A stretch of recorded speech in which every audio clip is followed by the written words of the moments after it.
Hey everyone, and welcome. My name's Aaron, and today we're taking a look at the Walrus Audio Julia Chorus. I'll be playing my Modern Player Starcaster into a Supro Coronado. And here's my bypassed tone.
All right, the Walrus Audio Julia Chorus. Popular pedal.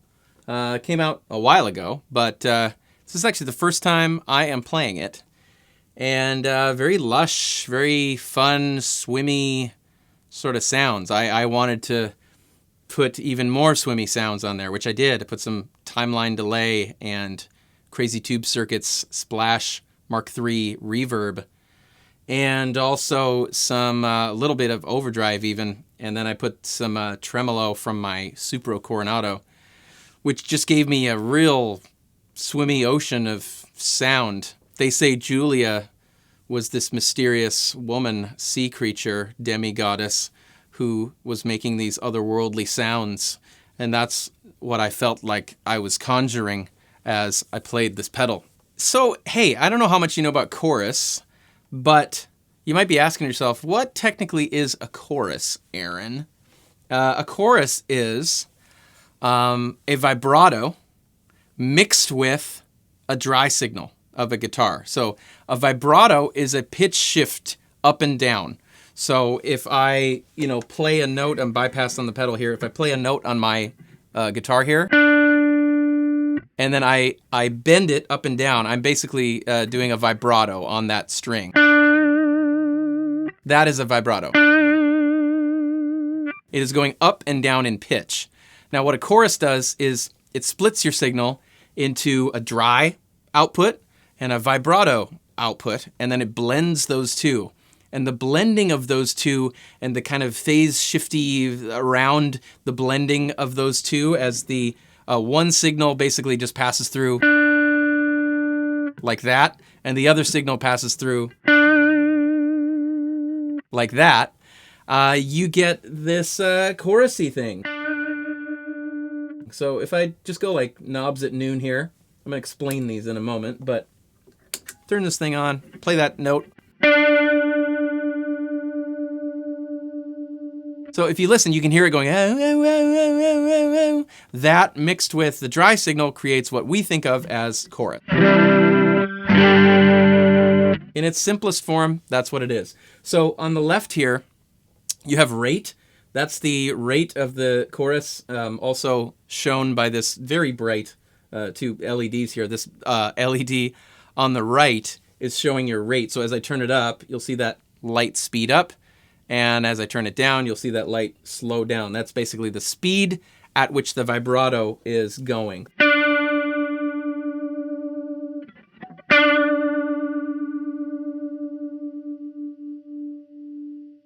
To the right of that is depth. This is sort of how severe the signal is, basically your mix of the signal. So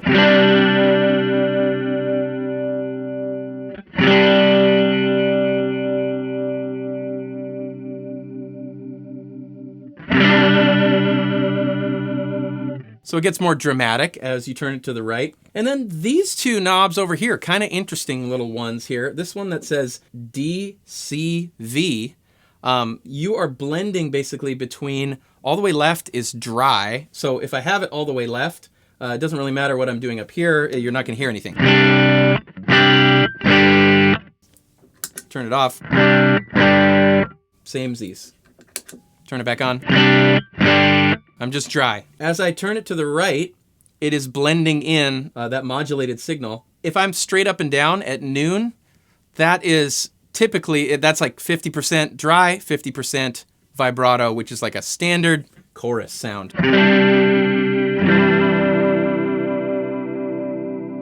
Okay? If I go further to the right, it's going to favor the vibrato signal. until I get all the way to the right, and it's only the vibrato, no dry at all.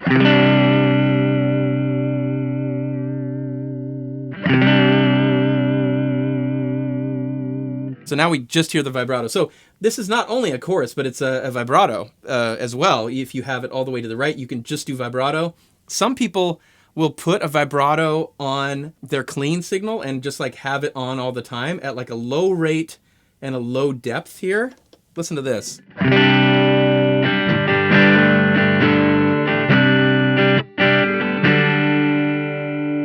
It's so subtle you can hardly hear it, but it just gives a little kind of flavor to your clean.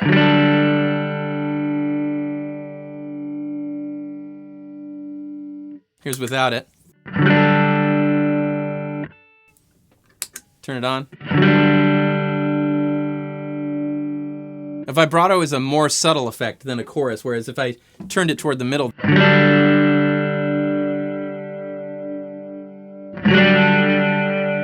obviously you can hear that a lot more, and that is a much more sort of dramatic, noticeable effect. So really cool that you can select between those. And then this knob up here that says lag, this actually determines the center delay time that the LFO oscillates around. Okay, that was a lot of words. But basically, as you turn it to the left, the effect gets more subtle. And as you turn it to the right, it gets more dramatic. So rather than me trying to describe it, I'll just sort of show it to you here. So we'll start from sort of straight up, which is kind of, again, classic chorus sound.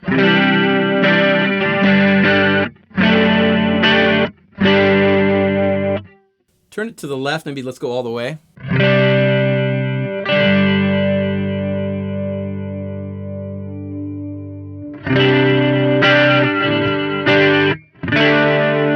It's almost more flangery down there.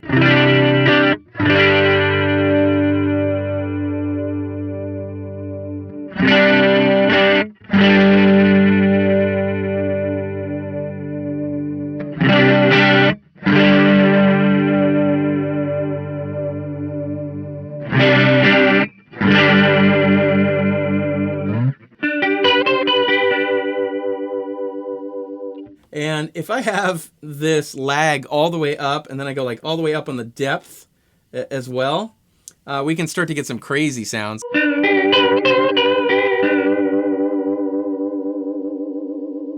Go all the way up on the rate.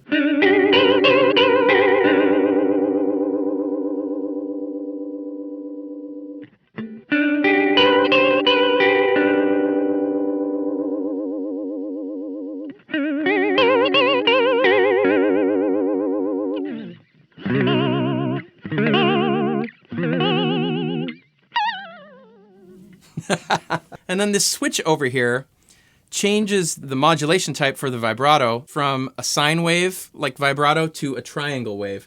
Let me just turn it all the way to vibrato, turn the depth like almost all the way up. So here is the sine wave.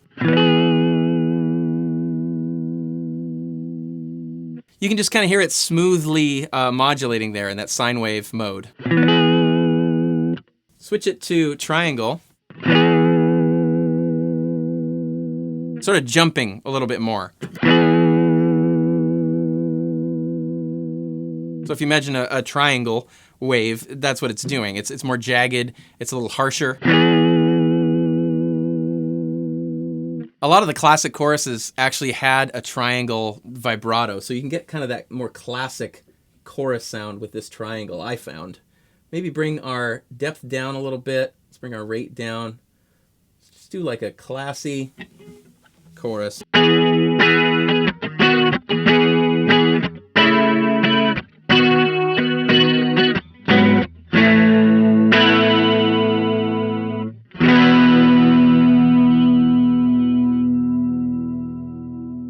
Inherently, choruses sort of will drop your low end. What I found, especially as I was at more extreme settings, I got a lot of low end coming out of these humbuckers into my amp. It's really nice, full sound.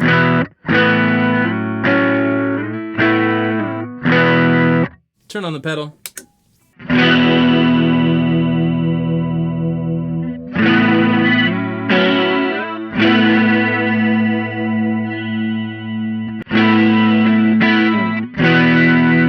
So inherently, most choruses sort of add this nice shimmery top end and then actually take away a little bit of low end. That's because the phasing, of the two signals sort of are canceling each other out.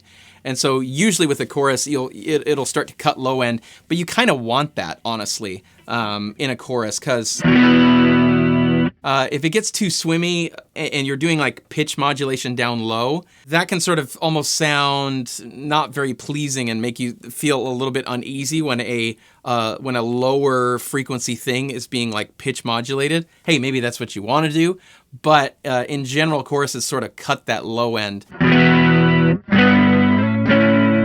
That's it. It's the Walrus Audio Julia Chorus. Let me know if you have any questions about this pedal down in the comments below. That's going to be it from me today, and we'll see you all next time.